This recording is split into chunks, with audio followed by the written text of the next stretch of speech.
Okay, you're going to ask me questions or what? We're going to ask, well, we have questions, but feel free just to talk and go at length about anything. I'll go on at length about the answers to some of your questions. That's excellent. That's what we're looking for. The longer in a the longer in a row you're talking, probably the more useful it will be for us. Can you just start by telling us where and when you went to medical school? Yes, well, in the first place, might say I was born in 1910 and in Springfield, Massachusetts. My family moved to Boston in the late teens, and I lived in Boston. Went to a preparatory school in Boston, Roxbury Latin School, not the Boston Latin School. No, don't mix the two up. We are in some ways competitors. Roxbury Latin School says it's the oldest school in the area. Boston Latin School says it's the oldest school in the area. Boston Latin School closed during the American Revolution, and Roxbury Latin School did not close during. So there's a gap there. I graduated from there and went to Harvard College, and then from Harvard College to Harvard Medical School. And after medical school, I had an internship, a brief internship at Beverly Hospital. Then I came to Worcester City Hospital, and I had an internship there. And that was, I got through that internship the 1st of 1939, I guess it was. And I'd always wanted to be a surgeon, and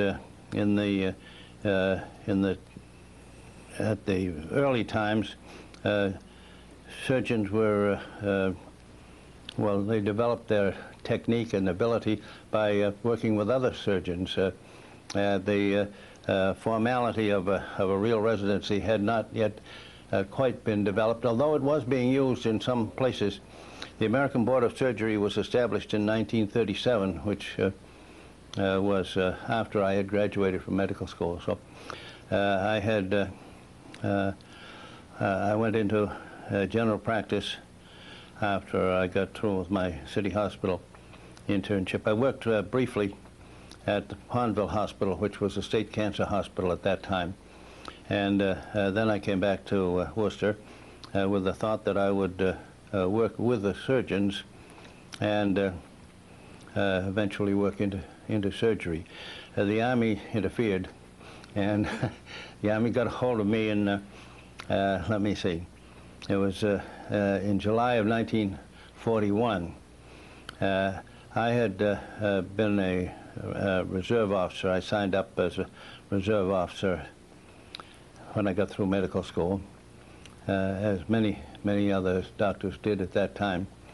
And I served with the Army until January 1946, and then I came back to Worcester and started in practice again.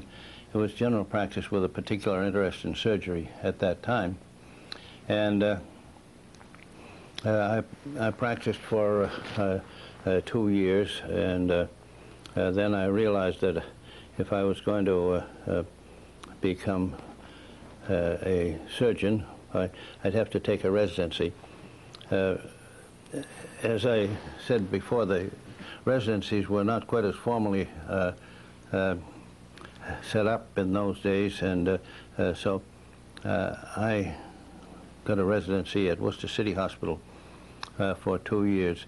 The American Board of Surgery considered my part of my internship at City Hospital as a year of surgery, and then I took that 2-year residency, after which I took the exams for the American Board of Surgery and passed them, fortunately.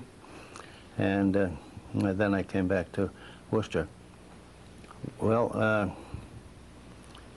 then I don't know that I have anything special to say about my time after that. You probably know a good deal about what was done. But I did have an interesting time when I was first in practice there before I went into the Army. You might say before the Army got hold of me. But it was the latter part of the Depression, and money was really scarce, and fees were low. We used to charge $2 for an office visit and $3 for a house call. I was fortunate that a lot of the doctors in Worcester had liked me when I had my internship, and so when they didn't want to go out, especially on house calls, why they'd ask me to go. So I was really pretty busy and worked late at night and didn't get up too early in the morning. And it was a very satisfactory time, I thought, with, of course, very low pay. But we didn't really have any particular problems about medicine and practicing medicine in those days. At least I didn't feel that we had. The doctors worked for the patients and not for the insurance companies, and that's a tremendous change, you see. A lot of the patients really didn't have any money, but there were many, many ways of patients paying for medical care in those days, especially workmen. And there were many lodges. I can't remember the names of very many of them, but it's sort of like the Elks and the and other groups that. And then there was also industrial insurance. There was life insurance where the people who were being insured would pay a certain amount every week or every month. The insurance man would come over and would collect the dues, and then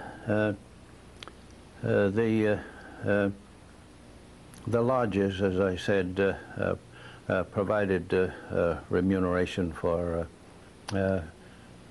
medical care to some extent. Of course, an awful lot of people who weren't members of those groups. Blue Cross was established about that time, and that was a hospital insurance arrangement. And the Blue Cross had, at that time, two different forms, levels, you might say, of remuneration. And of course, there was different premiums involved for the two. And in general, people who didn't have so much money would be on one plan, and somebody who had more money and was able to afford higher fees would be on the other plan. And of course, we also had a lot of people who didn't have any money at all, and they were taken care of to a large extent by City Hospital. The City of Worcester supported City Hospital, and I think it supported the hospital pretty generously and pretty satisfactorily. The administration of the hospital in those days was something that nobody could understand. Now I am sure. There was a superintendent, and he had 2 or 3 nurses that were assistants, and they were the administration of the hospital. The city paid the fees for or the charges for the patients that could not pay. Now, And when I say that, I'm thinking of the fact that I have in a desk drawer something that I've saved for the low fees that were charged for hospitalization in those days. Unbelievable at the present time. And yet the maintenance of City Hospital did not seem to be a burden that the city administration thought was too much. And other hospitals, too, provided a lot of medical care without charge. And St. Vincent Hospital and the Sisters of Providence did a lot of charity work. So that's about what I am thinking of as that you might be interested in. And if you have other things, why, I'd like to have you ask me what questions I should tell you more about, or I should answer in more detail. Thank you. Can you describe when you were first in general practice, what a typical day was like for you?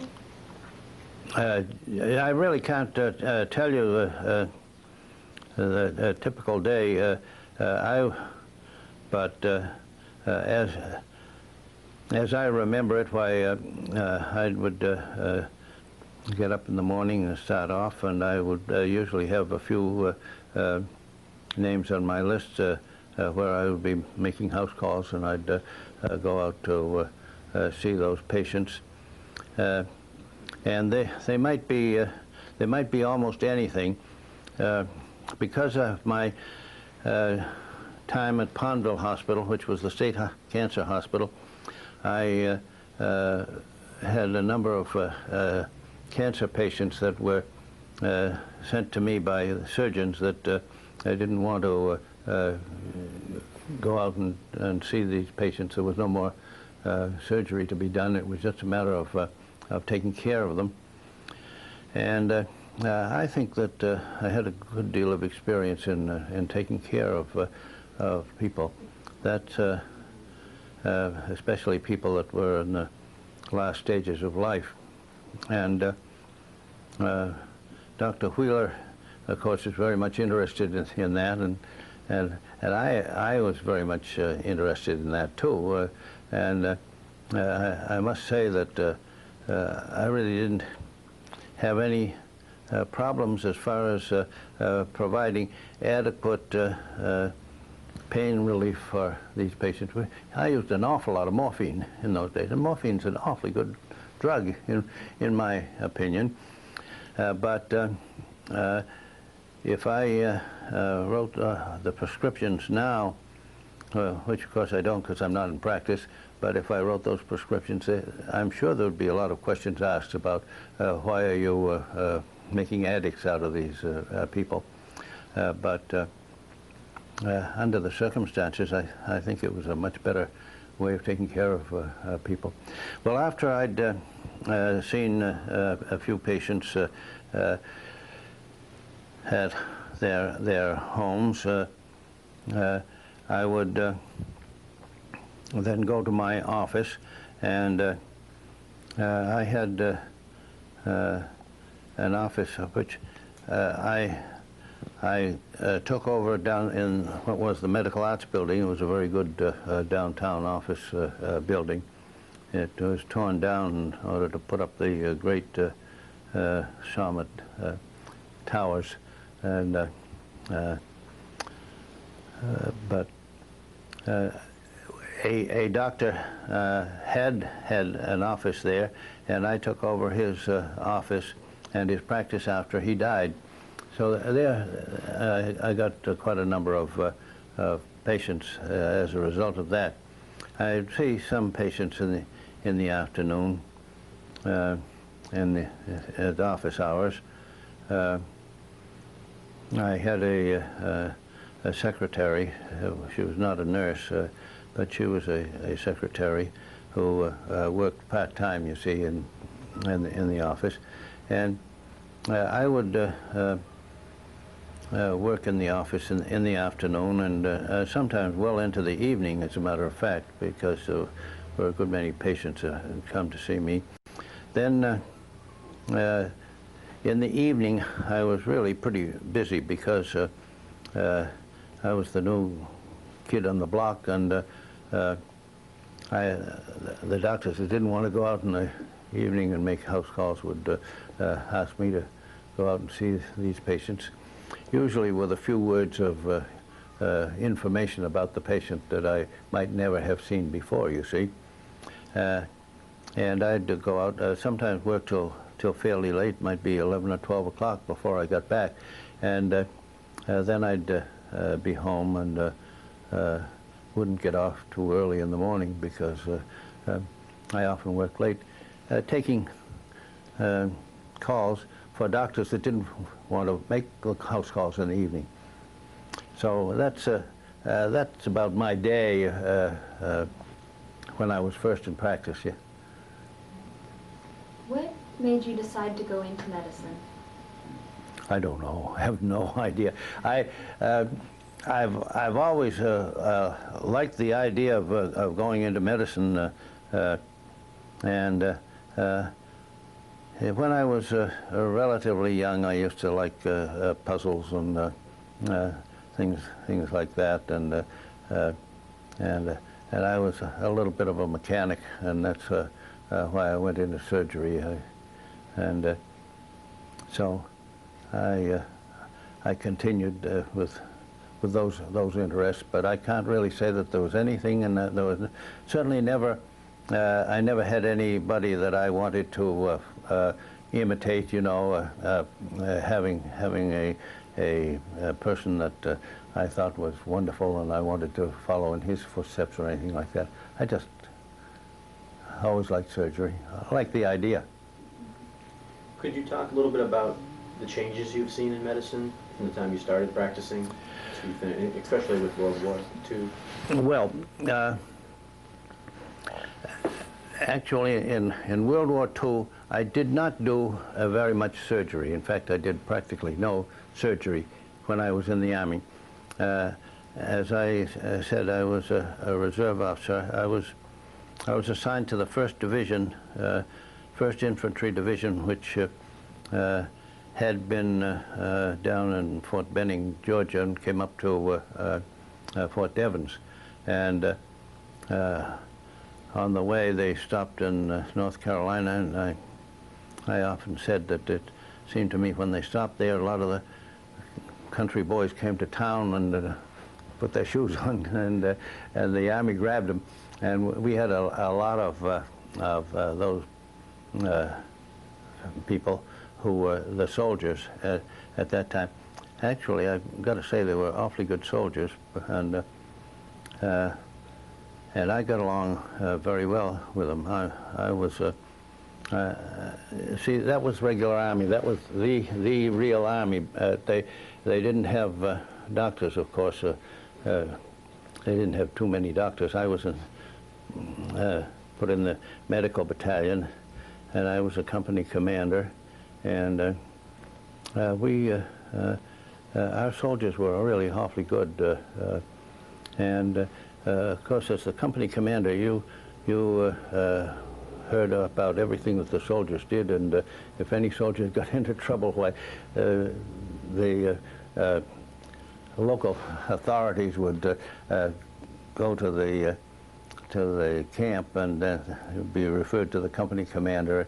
But we didn't have any particular trouble, and I had lots of in those days. It was a community. A company was very much of a community, and I used to have parties and so forth. And we go off, and they'd sort of laugh at the captain when he'd get on roller skates and things like that. But it didn't bother me. I didn't feel that I had to maintain my authority too much, and so I had really a very good time there. This was at Fort Devens. The Army moved down to well, we had maneuvers in Carolina for a while, and then back to Fort Devens. Then we went down to to Florida for a while. Then we came back, stayed at Fort Benning in Georgia for a little while, came back to Indiantown Gap in Pennsylvania, which was a staging area before we went overseas. And I went overseas with the 1st Division there. We landed in England, and it was sort of, well, the British Army put us up in the way that the British Army treated its soldiers, and we had an awful lot of changes to make because the British soldier was not really very well treated in the British Army. They slept on, as far as beds were concerned, they didn't have any cots, Army cots. They just had a wooden slab, and they'd put a hay-filled mattress on it, and that's what the soldiers would sleep on. Well, the U.S. Army didn't want to stand for anything like that, but so we finally got better equipment. Most of it came from the U.S., you see. Well, I had a lot of experience with the Army. We went up to Scotland and practiced invasion landing, and then we went down to North Africa, and I was in the invasion of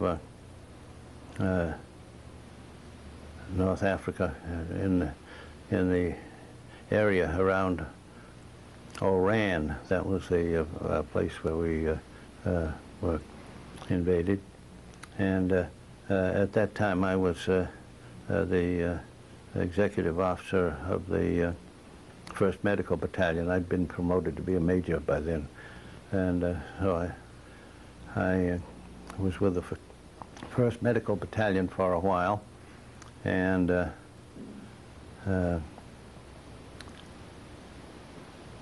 let's see, we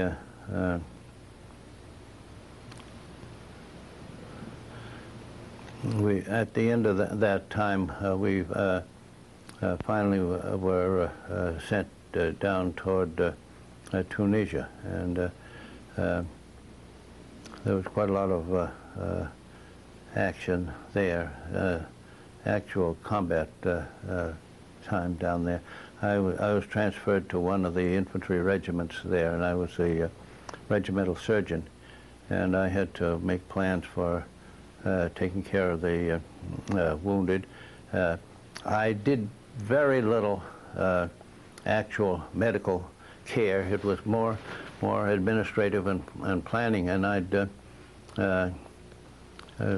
say, well, we ought to have an aid station here, and I'd tell the colonel, the regimental commander, this would be a good place, and he said, that's a fine, Doc, it's an awful good place, but I got to put a battery of 75s there, 155s or something like that. You find another place. So, and at that time we had aid men, usually 2 aid men per infantry company, and when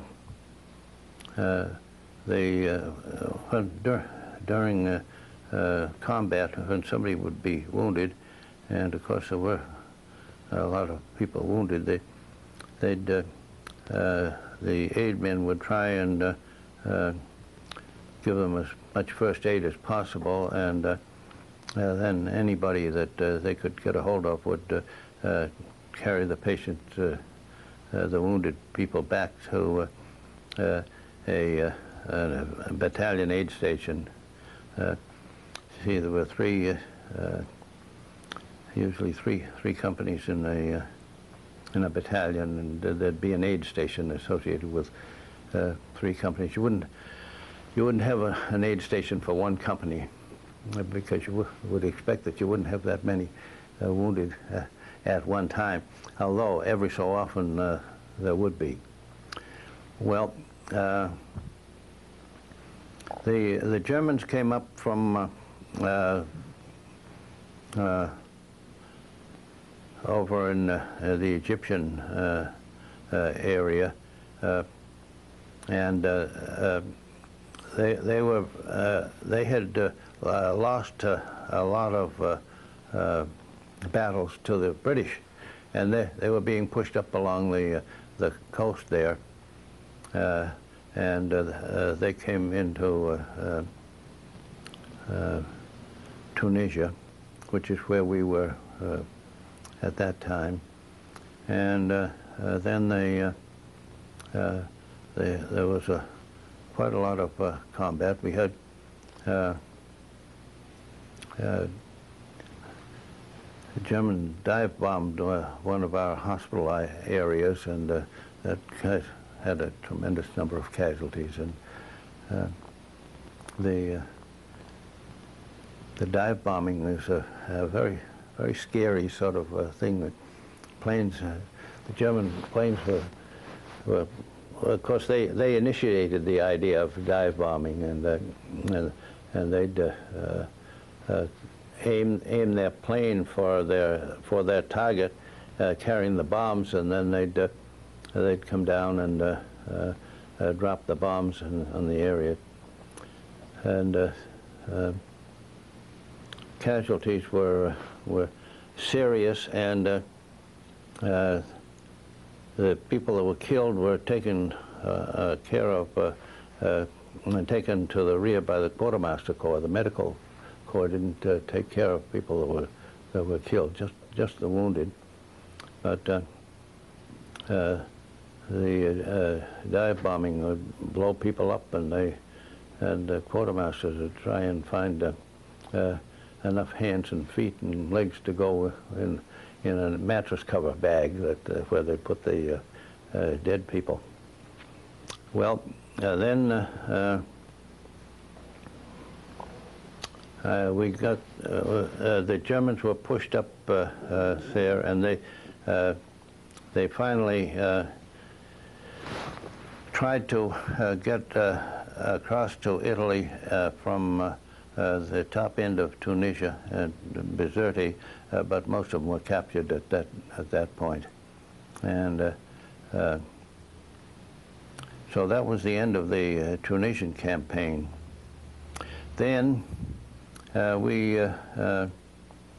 our regiment went back to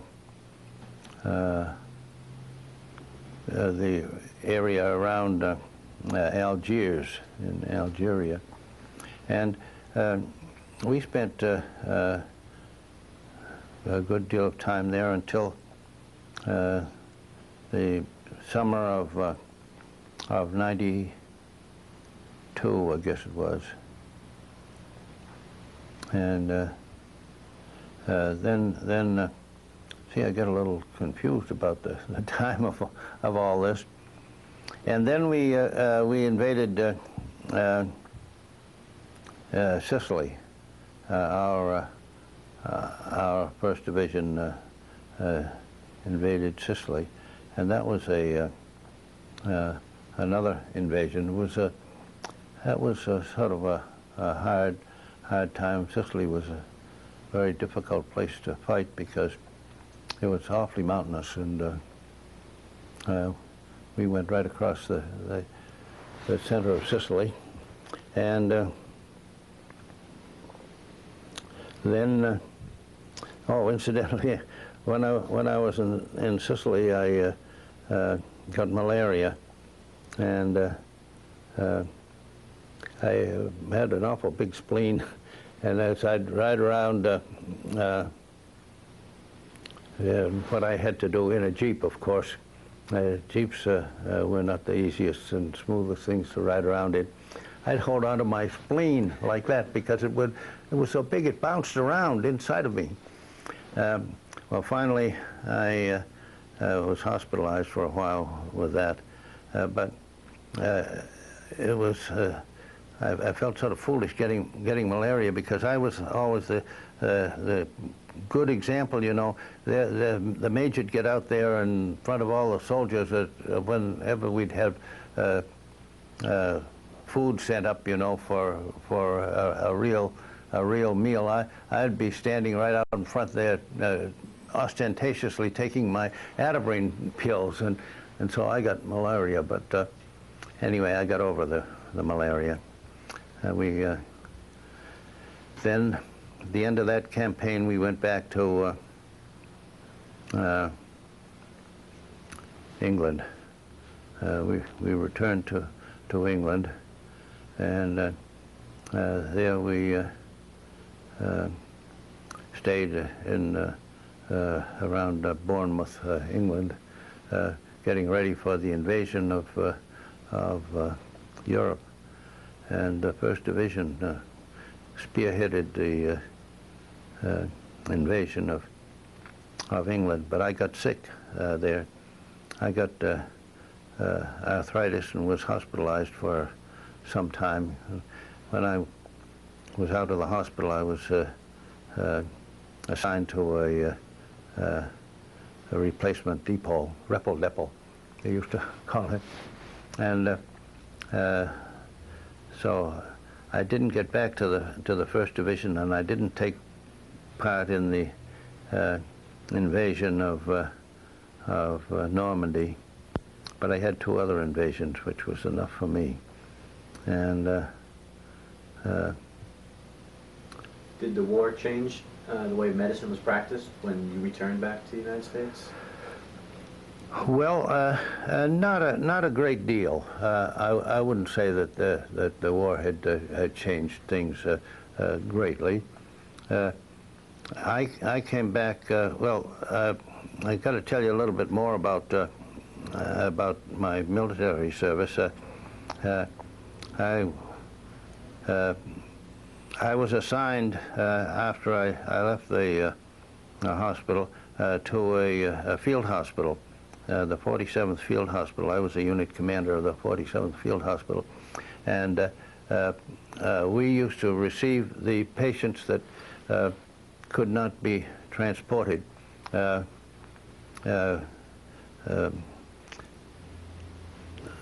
Chests and bellies couldn't be transported very much.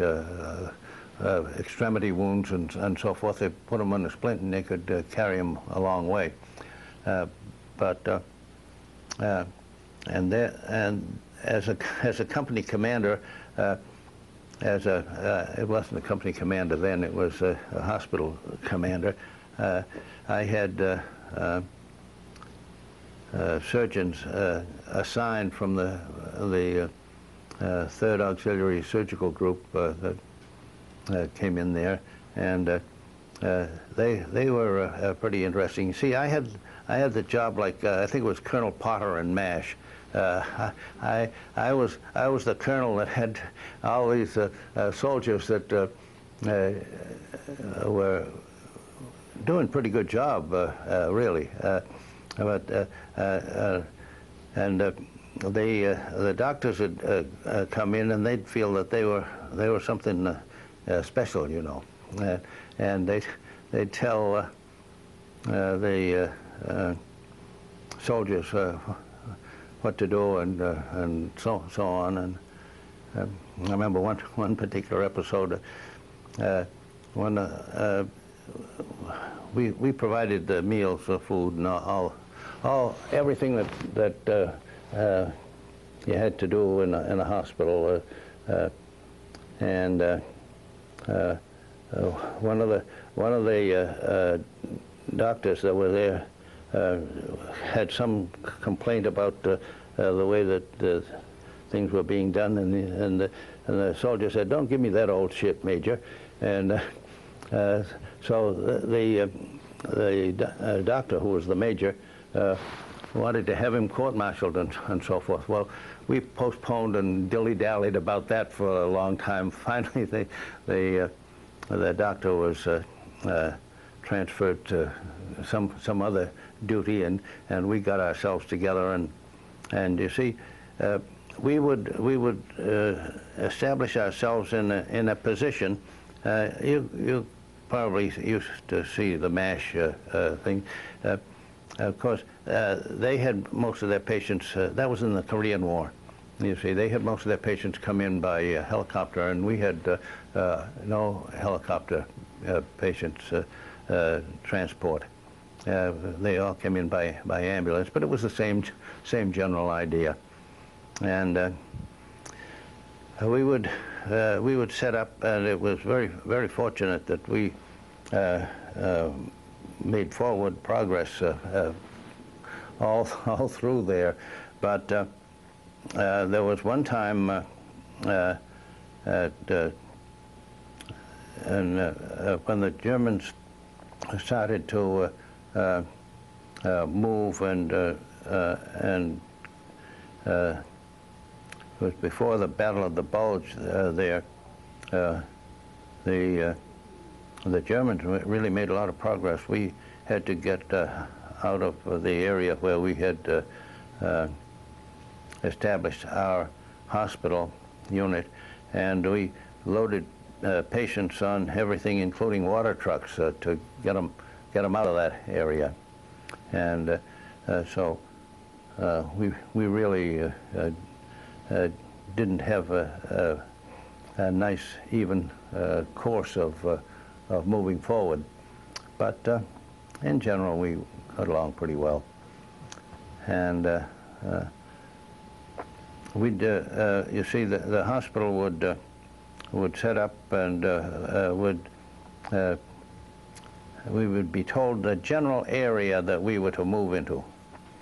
And I had to find a place to set up the hospital and establish it. And schools were wonderful if we could get into a school.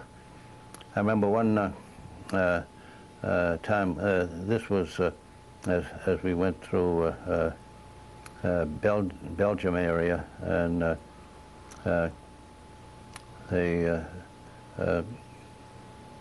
Belgium's a funny place. Part of it's French, and part of it is Flemish, and I got to a Catholic school there, and I thought, gee, this will be a nice place for us to establish our hospital. And but the priest that was in charge of the school couldn't speak any English, and I couldn't speak any Flemish, and I could speak French moderately well, but it didn't help particularly. But I had studied Latin in school, and I was able to talk to him in Latin well enough to take care of the necessary arrangements that we made. Well, then at the end of the war, I'd had a lot of service, and I was sent back relatively early. I was separated from the hospital, which stayed there, and then I was sent home, and I was hospitalized when I got home for a good deal of time.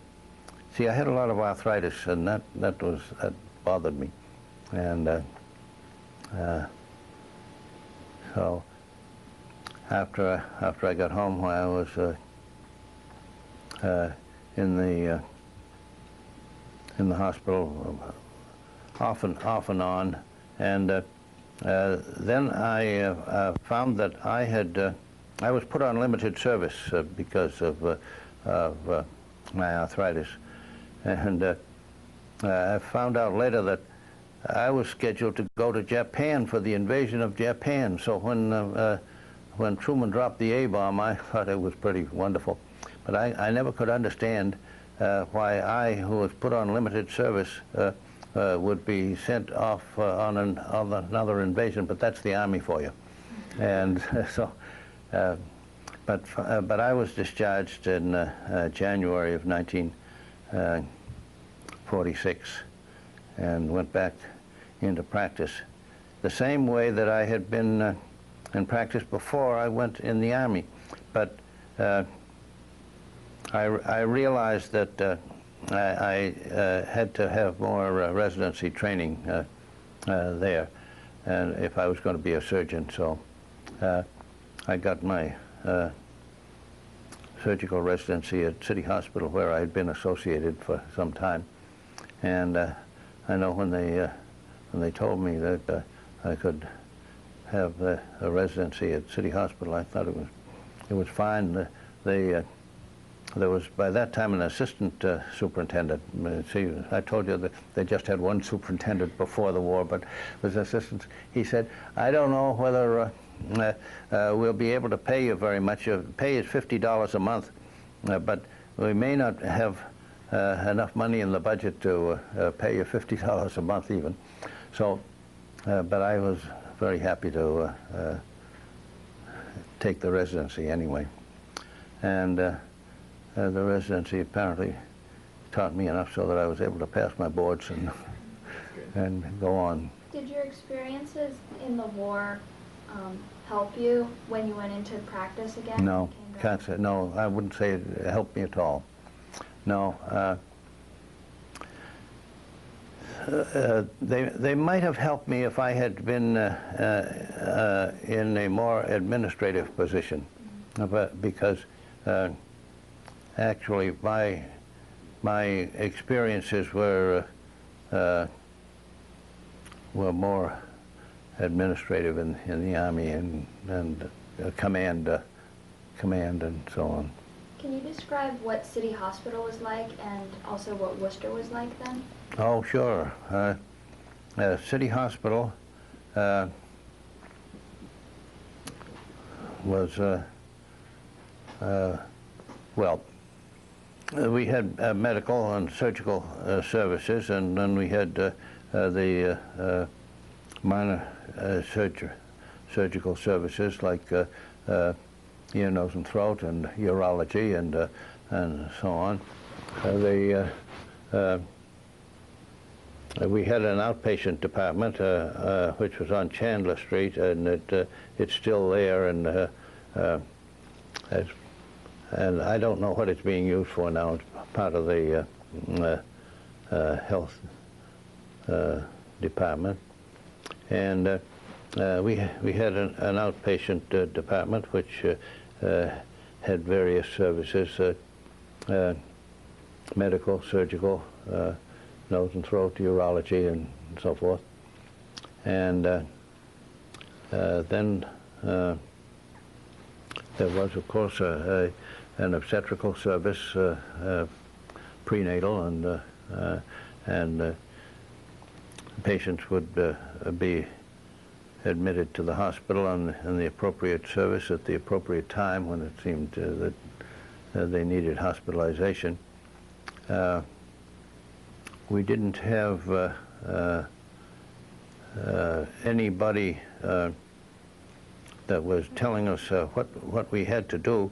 The doctors really made the decisions about medicine and how it was practiced and when the patient would be admitted and when the patient would be discharged. It was absolutely different from what it is right now. And the insurance companies didn't really argue with you at all about if you said this patient needed to have this or that for surgery. Why that was accepted by the Blue Cross Blue Shield, and by that time other insurance companies were coming in, but they did not have the say about how patients were treated really in any way. So. When did that start to change? When did they start to have more power? Oh, it was gradual, but my feeling was that it was somewhere in about well, when LBJ had his Great Society, that was the thing that really changed it, and I can't remember just when that was. It was in the 60s, I think it was. Mm-hmm. And then when the government got into deciding what should be done, and when and who would do it, I think that medicine really deteriorated. Certainly, the practice of medicine deteriorated. Although I can't complain that there was any harm as far as I was concerned, but that's what I felt was the worst part of it. Now, the doctor used to work for the patient. That's the big thing. The doctor did not work for the insurance company. He worked for the patient, and the patient would go to see the doctor, and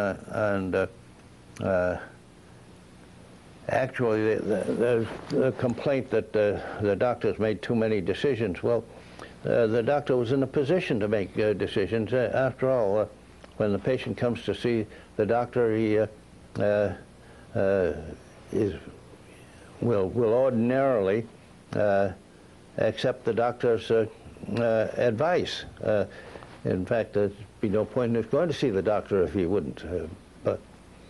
Whereas nowadays, the doctor doesn't make the decisions. It's, as I understand it, the insurance companies that do. But I can't say that it's affected me adversely personally. That is not as a physician, because you see, I retired before the insurance companies took over so extensively. They were present and influential to some extent, but you see, let's see, I retired in 1985, I guess it was, so that I've been retired now for a while, and I don't object to being retired. As a matter of fact, I thought at one time that I wouldn't retire. I just keep on going, and lots of doctors used to keep on going till they were really well along in years. But you see, I was 75 when I retired, and I figured and I stopped doing major surgery when I was 65, and I did a lot of minor surgery thereafter. So, when you started practicing, what was the most challenging thing to treat medically? oh, I can't think of anything that was particularly challenging. I really don't. I don't think of anything. I had an awful lot of experience with cancer, especially cancer of the breast, and trying to keep the patients comfortable if they had not been cured, you see. Of course, an awful lot of cancer patients are cured, and I know as far as my own personal experience, cancer of the breast is a very, very prominent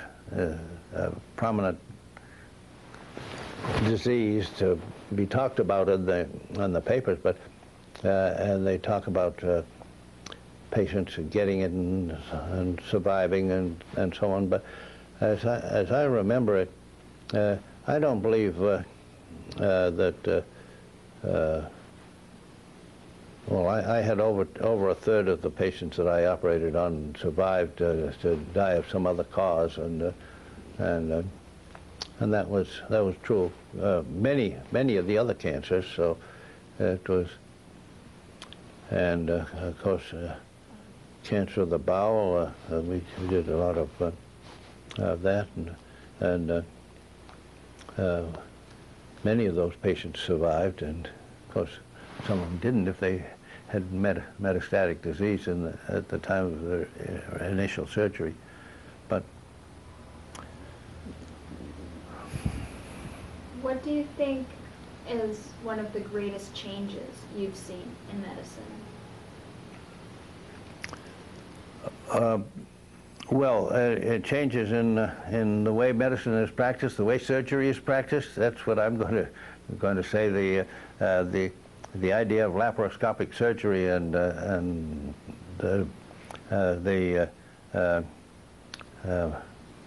and things like that. That's the biggest thing that I can think of. Gosh, we used to open a patient up, you know, and belly and look around and see everything, and nowadays, why they put in a scope and look around that way. So that's been the biggest change that I can think of.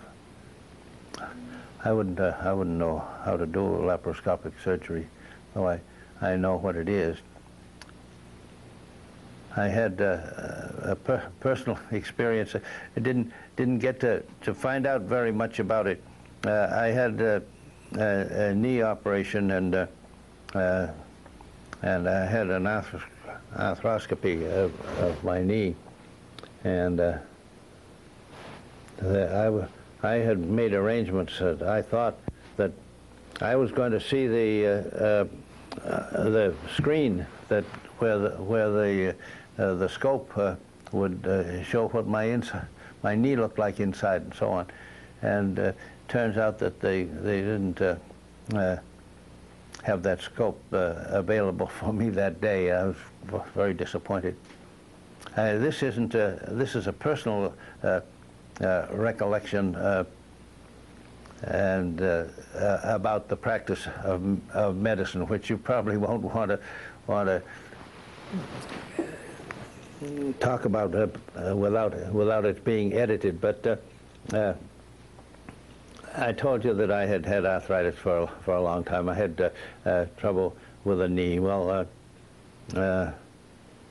then in the Harvard Medical Alumni Bulletin, there was an article by some doctor, and gosh, I ought to know his name. I just can't think of it right now. But anyway, he was a well-known orthopedic surgeon. He wrote an article, Inside Bobby Orr's Knee. Well, he described Bobby Orr and the way his feet hit the ground and how they worked and so forth, just exactly like mine. So I said, well, gee, I better go down and see him and see what he can do about my knee. And, well, he said, looked me over and took a couple of x-rays, and he said, I think you ought to have an arthroscopy of your knee. And I said, well, when do you want to do it? And he said, well, I don't do that, but I'll send you to my associate, Bert Zarens, who will do it. I said, well, he need to see me? Oh, no, says Dr. So-and-so. I've forgotten his name. So you just talk to his secretary and find out when you can be booked for it. So I asked the secretary, and this was in June one year, and she said, well, he can do you in September. I said, gosh, I got to wait till September? And she said, yes, that's the soonest he can do it. Well, so I said, well, all right. Actually, I went to Ireland on vacation for the summer, and but before I went, I saw that John Smith, the kicker for the Patriots, had hurt his knee, and Bert Zarens was going to do an arthroscopy on him the next week. And I thought, my gosh, that's what the influence that a doctor has compared with the influence that a football player has and the practice of medicine. So anyway, so that was quite a while ago.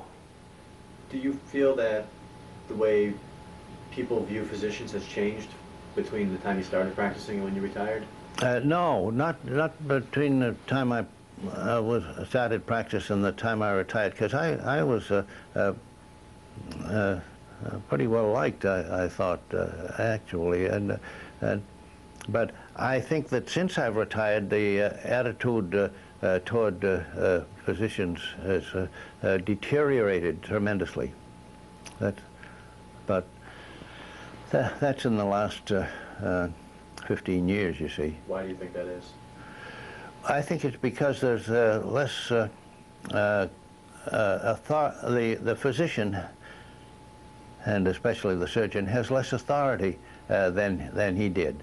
The authority has been taken over by administrations, and that's just my opinion, but I think it's probably true.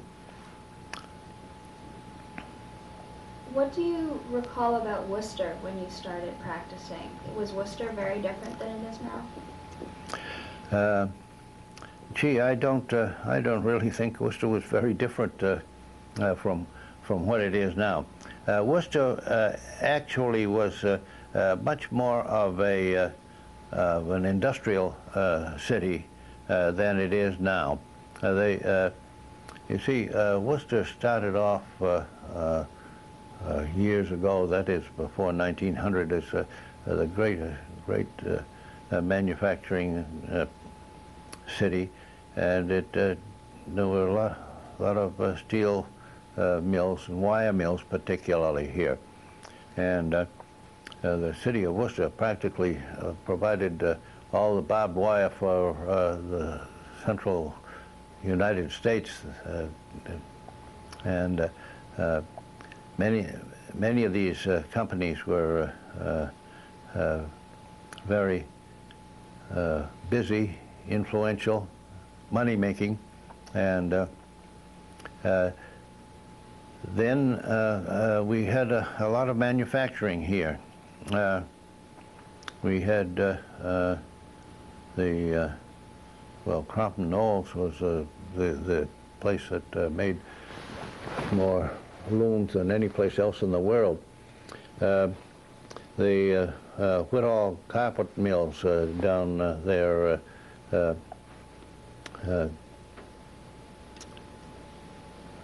they made Whittall's Anglo-Persian all well.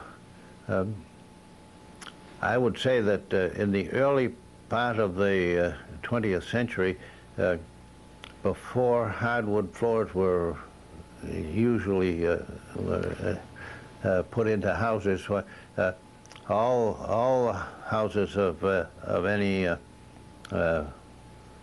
size and value had Whittall's Anglo-Persian carpets on the floors, and they covered the softwood floors, and they worked very well. But Whittall never made anything except I think it was 3 foot carpets. And then when they started to make broadloom carpets, the broadloom, the great big wide carpets, that changed that. That's what I thought resulted in the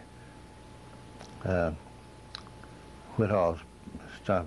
And I don't know really why Crompton Knowles, for example, didn't make the looms, but I don't know who makes them now, as a matter of fact. There were a lot of textile mills around the area, but that was in the maybe the in the 20s and before the Depression came, which was in 1931. They talk about the stock market crash in 1929, but that didn't really result in a depression until 2 years later. The real depression started maybe about 1931, and but then cotton mills moved down south largely, and I guess that the companies that manufactured the machinery for the cotton mills pretty much went down that way too, and there's much less manufacturing here than there was. A lot more banks, I think, than there used to be.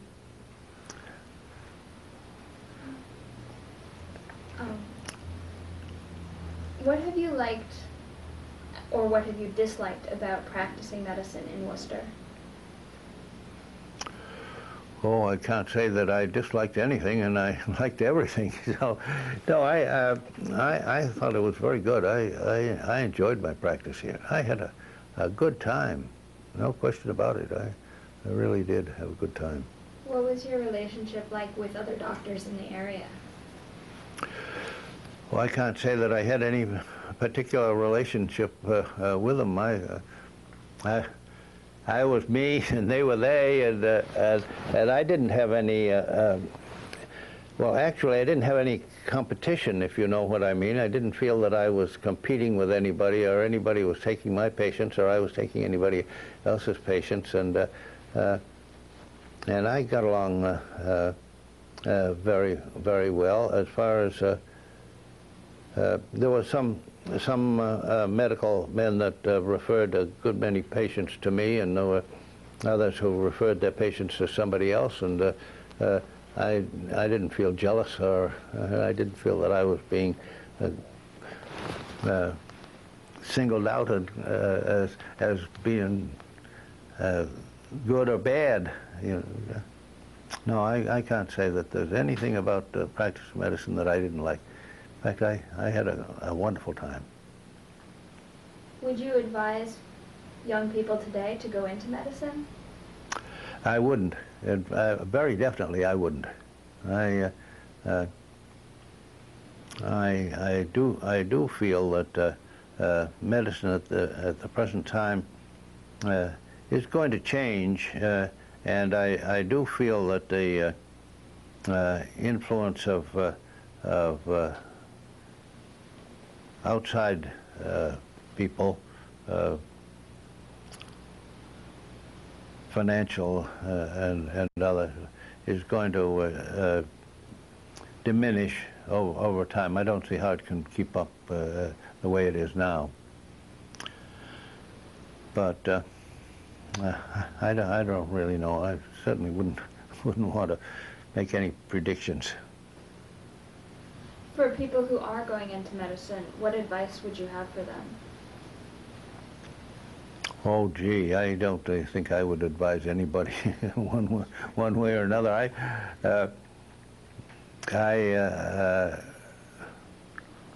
I'd say you're on your own now. You figure it out. No, I wouldn't feel that my advice would be of any value to anybody. I'm just an observer now. You see, I'm not a participant. Do you feel that medicine has stayed the same at all as when you started practicing? Well, administratively, that's the big difference. I think, of course, there have been tremendous changes in the practice of medicine, particularly in the practice of surgery. Now, I used to do operations that I'd never thought of when I was even a resident. You learn to do it, these things, and there are any number of changes that are being made. Of course, the big change for surgery is the laparoscopic changes, and as I said, arthroscopy, my own personal experience, and